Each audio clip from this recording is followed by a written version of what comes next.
റഷ്യയുടെ അടുത്ത ഘട്ട നീക്കം അല്ലെങ്കിൽ പദ്ധതി എന്തായിരിക്കും? പുടിൻ ചൈനയിലേക്ക് പോകാൻ ഒരുങ്ങുന്നു എന്ന് ഞാൻ പറഞ്ഞിരുന്നു. നോർത്ത് കൊറിയയിലേക്ക് പോകാനുള്ള സാധ്യതയുണ്ടെന്നും ഞാൻ പറഞ്ഞിരുന്നു. പക്ഷേ അതിനേക്കാൾ ഉപരി റഷ്യ ആഫ്രിക്കയെ അടുത്ത ഘട്ട ടാർഗറ്റായി നോക്കി വെച്ചിരിക്കുകയാണ്. കാരണം എന്താണെന്നറിയാമോ? എങ്ങനെയെങ്കിലും ഡോളറൈസേഷൻ നടപ്പാക്കണം. ഈ ഡോളറൈസേഷൻ എന്ന ഈയൊരു വിഷയത്തിൽ കൂടുതലായി മുൻകൈ എടുക്കുന്നത് റഷ്യ തന്നെയാണ്. ഇന്ത്യ എത്രത്തോളമാണോ ഡോളറൈസേഷൻ വളരെ സ്മൂത്തായും സൈലന്റായും ഹാൻഡിൽ ചെയ്യുന്നത്, അതേപോലെ വളരെ വീര്യത്തോടെയും ലൗഡായും ചെയ്യുന്നു റഷ്യ. ആഫ്രിക്കൻ രാജ്യങ്ങളുമായി ഞങ്ങളുടെ ബന്ധം കൂടുതൽ ദൃഢമാക്കാൻ പോകുന്നു. ഞങ്ങളുടെ ട്രേഡ് വർദ്ധിപ്പിക്കാൻ പോകുന്നു. ഞങ്ങളുടെ സൈനിക ഘടനയെയും ആഫ്രിക്കയ്ക്ക് കൊടുത്ത് സഹായിക്കാൻ പോകുന്നു. അവർക്ക് ആവശ്യമുള്ള കയറ്റുമതി ഇറക്കുമതിയൊക്കെ ടെക്നോളജി വൈസ് ചെയ്തു കൊടുക്കാൻ പോകുന്നു. ഇതൊക്കെയും ചെയ്ത് അത് റൂബിളിൽ ചെയ്യാനുള്ള എഗ്രിമെന്റിൽ സൈൻ വാങ്ങിക്കാൻ പോകുന്നു. ഞങ്ങളും അവരുടെ കറൻസിയിൽ തന്നെ ഇതൊക്കെയും ചെയ്യാൻ പോകുന്നു. ഇതൊക്കെ റഷ്യ പ്ലാൻ ചെയ്തിരിക്കുന്ന ഒരു സിസ്റ്റമാണ്. ഈ സിസ്റ്റം ഒക്കെ അടിപൊളിയാണ്. കൂടാതെ ഇത് എക്സിക്യൂട്ട് ചെയ്യാനും വർഷങ്ങളായേക്കാം. ഡോളർ കുറച്ചധികം വർഷങ്ങളായി ഞാനാണ് രാജാവ് എന്ന് നെകളിച്ചുകൊണ്ടിരിക്കുമ്പോൾ അതിനെ എതിർത്ത് ഡോളറൈസേഷൻ എന്നത് അത്ര ഈസി ആയിട്ട് സാധ്യമാക്കാൻ പറ്റുമോ?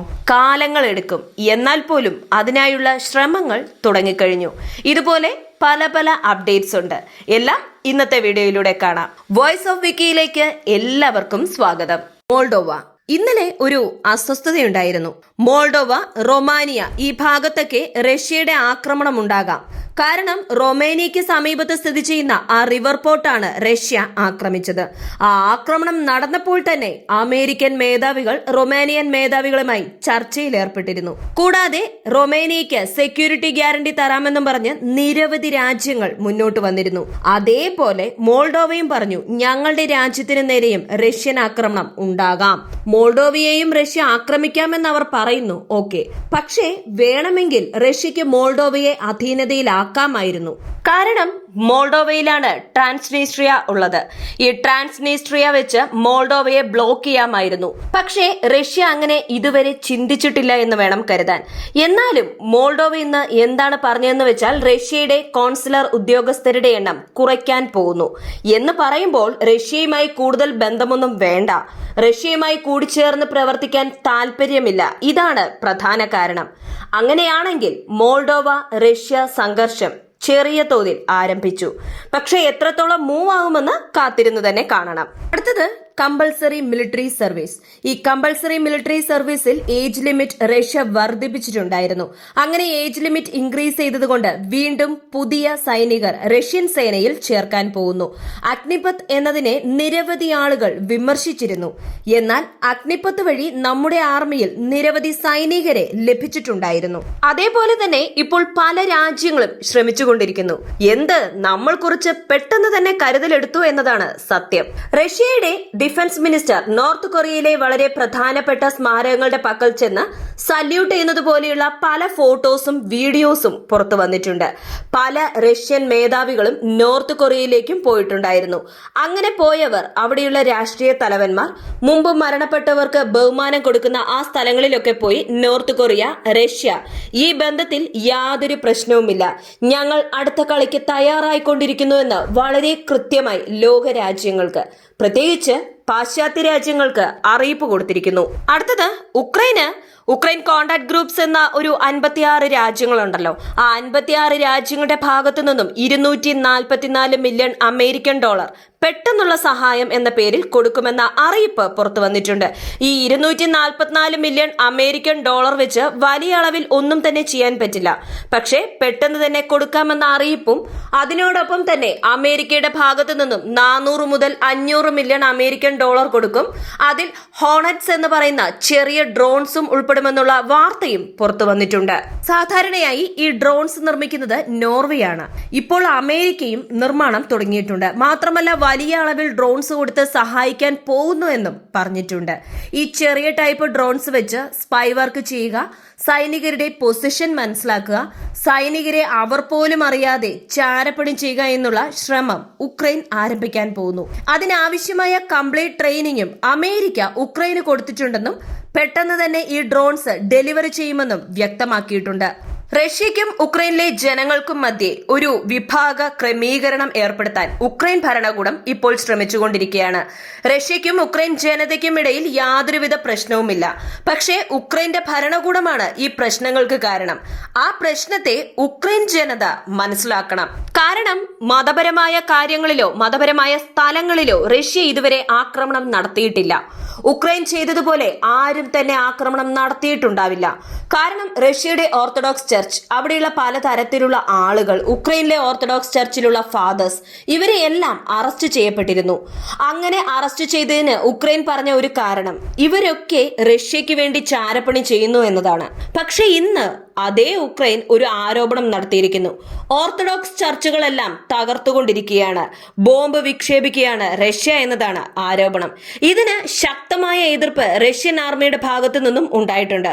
അങ്ങനെ ആക്രമിക്കുകയാണെങ്കിൽ ആരംഭത്തിൽ തന്നെ ഞങ്ങൾക്ക് തകർക്കാമായിരുന്നു. കൂടാതെ ഉക്രൈൻ ഗെയിം കളിക്കുകയാണ്, ശ്രദ്ധിച്ചു കളിക്കൂ എന്ന ഒരു വാർണിംഗും റഷ്യ കൊടുത്തിട്ടുണ്ട്. ഉക്രൈന്റെ സദേൺ റീജിയണിൽ വലിയ അളവിൽ യുദ്ധം നീണ്ടുപോകാതെ ചെറിയ ഒരു പോസ് വന്നിട്ടുണ്ട്. തൽക്കാലം റഷ്യയുടെ ആക്രമണം നിർത്തിവെച്ചിരിക്കുന്നു. പക്ഷേ ഇത് പെർമനന്റ് അല്ല. കൂടാതെ അവരുടെ ഫ്രണ്ട് ലൈൻ ഒരു പ്രശ്നവുമില്ലാതെ അതേപടി അവിടെ തന്നെ നിൽക്കുന്നു എന്ന വിവരങ്ങളും പുറത്തു വന്നിട്ടുണ്ട്. ഈസ്റ്റ് ഭാഗത്ത് റഷ്യ 2 കിലോമീറ്റർ മുന്നേറി വന്നിട്ടുണ്ട് എന്നതും ശ്രദ്ധേയമാണ്. ചെറുതായൊരു പോസിറ്റീവ് വാർത്ത ഉക്രൈന് വന്നിട്ടുണ്ട് എന്ന വാർത്തയും പുറത്തു വന്നിട്ടുണ്ട്. അടുത്തത് റഷ്യയുടെ ടാസ്ക് ഗ്രൂപ്പ്. ധാന്യ കയറ്റുമതി കപ്പൽ ധാന്യം മാത്രമാണ് കയറ്റുമതി ചെയ്യുന്നത് എന്ന് വെരിഫൈ ചെയ്ത് സർട്ടിഫിക്കറ്റ് കൊടുക്കുന്നവരെയാണ് റഷ്യയുടെ ടാസ്ക് ഗ്രൂപ്പ് എന്ന് പറയുന്നത്. സോ ഈ റഷ്യയുടെ ടാസ്ക് ഗ്രൂപ്പ് എന്താണ് പറയുന്നതെന്ന് വെച്ചാൽ, ഇപ്പോൾ ഉക്രൈന്റെ കപ്പൽ ധാന്യ കയറ്റുമതി ചെയ്യുന്ന കപ്പലായാലും ഏത് സാധനം കൊണ്ടുപോകുന്ന കപ്പലായാലും കാർഗോ ഷിപ്പായിട്ടേ പരിഗണിക്കൂ എന്ന് പറഞ്ഞിരുന്നു. അതുകൊണ്ടാണോ എന്തോ കപ്പലിന് ഇൻഷുറൻസ് ലഭ്യമാകില്ല എന്ന് പറഞ്ഞിരുന്നു. ഇപ്പോൾ ഏത് കൊമേഴ്ഷ്യൽ ഗ്രൂപ്പ് വന്നാലും ആക്രമിക്കാൻ റഷ്യയുടെ ടാസ്ക് ഗ്രൂപ്പ് തയ്യാറായി നിൽക്കുന്നുവെന്ന് ഉക്രൈൻ മാധ്യമങ്ങൾ വാർത്തകൾ പുറത്തുവിട്ടിരിക്കുന്നു. വളരെ വലിയ ഒരു വാർണിംഗും കൂടാതെ അന്താരാഷ്ട്ര ട്രേഡിനെ ഇത് അഫക്ട് ചെയ്യുമെന്ന വിവരങ്ങളും ഉക്രൈൻ ഭരണകൂടം പറഞ്ഞിട്ടുണ്ട്. 2 ഉക്രൈൻ നാവൽ ഡ്രോൺസ് തകർക്കപ്പെട്ടു. ഈ 2 ഡ്രോൺസും റഷ്യക്കെതിരെ വിട്ടതാണെന്നും അതുകൊണ്ട് യാതൊരു നഷ്ടങ്ങളും റഷ്യക്ക് വന്നിട്ടില്ല. കൂടാതെ ടോട്ടലായി 2 ദിവസങ്ങളിൽ 36 ഡ്രോൺസ് ന്യൂട്രലൈസ് ചെയ്തിട്ടുണ്ടെന്നുള്ള വിവരങ്ങൾ റഷ്യയുടെ പ്രതിരോധ മന്ത്രാലയം പുറത്തുവിട്ടു. അടുത്തത് ബ്ലാക്ക് ഹോണറ്റ് എന്ന ആ ഒരു ചെറിയ ഡ്രോൺസ് ആണ് കുറച്ച് ദിവസത്തേക്ക് ഇനി ഉക്രൈന് ലഭ്യമാകാൻ പോകുന്ന സഹായം. ഈ ബ്ലാക്ക് ഹോണറ്റ് ഏത് രീതിയിലാണ് ഉക്രൈന് പ്രയോജനപ്പെടുത്താൻ പോകുന്നത്, അതുകൊണ്ട് ഉക്രൈന് ലഭിക്കുന്ന നന്മകൾ എന്തൊക്കെയാണെന്നൊക്കെ ഓരോ ആഴ്ചയും അമേരിക്കയ്ക്ക് റിപ്പോർട്ട് സമർപ്പിക്കണം. ആ റിപ്പോർട്ടിൽ എന്തെങ്കിലും പ്രശ്നമുണ്ടെങ്കിൽ ഈ ബ്ലാക്ക് ഹോണറ്റ് മാത്രമല്ല അമേരിക്കയുടെ പക്കൽ നിന്നും ലഭിക്കുന്ന പല സഹായങ്ങളും നിർത്തും.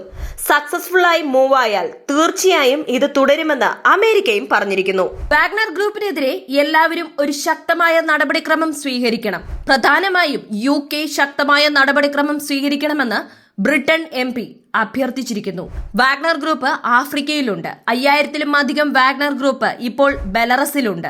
സോ ബെലറസിൽ നിന്നും പോളണ്ടിനെ ആക്രമിക്കാമെന്ന ഭീതി ഉള്ളപ്പോൾ ഈ വാഗ്നർ ഗ്രൂപ്പ് ആഫ്രിക്ക മുതൽ പല രാജ്യങ്ങളിലുമുണ്ട്. അവർക്കൊരു റെസ്ട്രിക്ഷൻസ് കൊടുക്കണം, സാമ്പത്തിക ഉപരോധം ഏർപ്പെടുത്തണം, അവർക്കെതിരായുള്ള ട്രേഡൊക്കെ സ്റ്റോപ്പ് ചെയ്യണമെന്ന് ബ്രിട്ടൻ MP റിക്വസ്റ്റ് ചെയ്തിരിക്കുന്നു.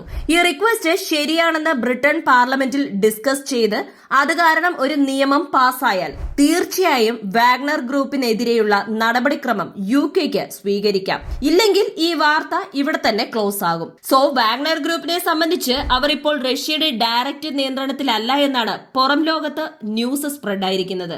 പക്ഷേ ബെലറസിൽ നിന്നുകൊണ്ട് തന്നെ ഉക്രൈനെതിരെ ഞങ്ങൾ പ്രവർത്തിക്കുമെന്ന വാഗ്നർ ഗ്രൂപ്പ് മേധാവി പറഞ്ഞതും കൂടാതെ അതേ പ്രിഗോസിൻ ബെലറസിൽ ഒരു വലിയ റിയൽ എസ്റ്റേറ്റിന് ആവശ്യമായ ഇൻഫ്രാസ്ട്രക്ചർ പ്ലസ് അത് നിയന്ത്രിക്കാനുള്ള ഒരു കമ്പനി ആരംഭിച്ചിട്ടുണ്ട് എന്ന വിവരങ്ങളും നമുക്ക് ലഭിച്ചിട്ടുണ്ടായിരുന്നത് തന്നെയാണ്. സോ ബെലറസിലെ വാഗ്നർ ഗ്രൂപ്പ് എന്ത് ചെയ്യാൻ പോകുന്നു, എപ്പോൾ ഫീൽഡിൽ എത്താൻ പോകുന്നു, എന്തുകൊണ്ടാണ് അവരെ ബെലറസിൽ നിർത്തിയിരിക്കുന്നത് എന്നതെല്ലാം ഒരു നിഗൂഢതയാണ്. അടുത്തത് സെലൻസ്കി.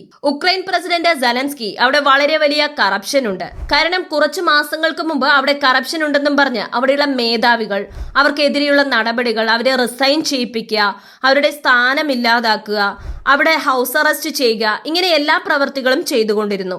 അതിനുശേഷം കറപ്ഷനൊക്കെ ശരിയായി എന്ന് IMF മുതൽ വേൾഡ് ബാങ്ക് വരെ സെലൻസ്കിയെ അഭിനന്ദിച്ചിട്ടുണ്ടായിരുന്നു. അതേ സെലൻസ്കി ഇന്നലെ രാത്രി സമയത്തെ വീഡിയോ കോൺഫറൻസിൽ മെസ്സേജ് പുറത്തുവിട്ടിട്ടുണ്ട്. കറപ്ഷൻ, ആന്റി കറപ്ഷൻ ഇത് ബേസ് ചെയ്ത് നിരവധി കാര്യങ്ങൾ സംസാരിച്ചു.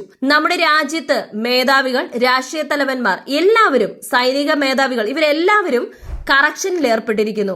അവർ തങ്ങളുടെ രാജ്യത്തെ ജനങ്ങളുടെ രക്തം കുടിക്കുന്ന മൃഗങ്ങളായി കണക്കാക്കപ്പെടുന്നു. ആരും കറപ്ഷനിൽ ഇടപെടരുത്. അങ്ങനെ ഇടപെടുന്നവർക്കെതിരെ ശക്തമായ ശിക്ഷ വിധിക്കുമെന്ന അറിയിപ്പും സെലൻസ്കി ആ വീഡിയോ കോൺഫറൻസിൽ പറഞ്ഞിട്ടുണ്ടായിരുന്നു. അവസാനമായി UN സെക്യൂരിറ്റി ജനറൽ റഷ്യ വീണ്ടും ധാന്യ കയറ്റുമതി ഡീലിൽ വരണം, വന്ന് ധാന്യ കയറ്റുമതിക്കായുള്ള ഗ്രീൻ സിഗ്നൽ കാണിക്കണമെന്ന ഒരു അഭ്യർത്ഥന നടത്തിയിരിക്കുന്നു. പക്ഷേ റഷ്യ നേരത്തെ തന്നെ വ്യക്തമായി പറഞ്ഞു കഴിഞ്ഞല്ലോ, റഷ്യൻ നിബന്ധനകൾ ഫുൾഫിൽ ചെയ്യാതെ യാതൊരു വിട്ടുവീഴ്ചയ്ക്കും തയ്യാറാവില്ല എന്ന്. നോക്കാം എന്താണ് സംഭവിക്കാൻ പോകുന്നത് എന്ന്. സോ നിരവധി അപ്ഡേറ്റ്സ് കണ്ടു, ഇനിയും നിരവധി അപ്ഡേറ്റ്സ് കാണാനുമുണ്ട്. സോ വോയിസ് ഓഫ് വിക്കി എന്ന നമ്മുടെ ചാനൽ സബ്സ്ക്രൈബ് ചെയ്യുക. നിങ്ങളുടെ അഭിപ്രായങ്ങളും നിർദ്ദേശങ്ങളും കമന്റായി ചേർക്കുക. അടുത്ത അപ്ഡേറ്റിൽ കാണാം. നന്ദി, നമസ്കാരം.